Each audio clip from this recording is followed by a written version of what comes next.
Assalamualaikum warahmatullahi wabarakatuh. Nama saya Jima Pamungkas. Saya mau membacakan guguritan buatan saya. Alam. Alam kowe tenan becik. Kayamu barang moto ning donya. Kowe berani naka macam benduke. Kowe mempesona banget.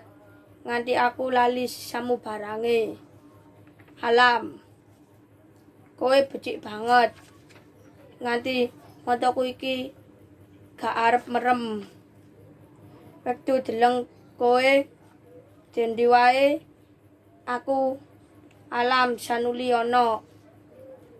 Alam. Kok manggoni macem-macem panggon, pegunungan, pantai, dendi wae. Motoku sanuli dialimake saka kebecikan alam.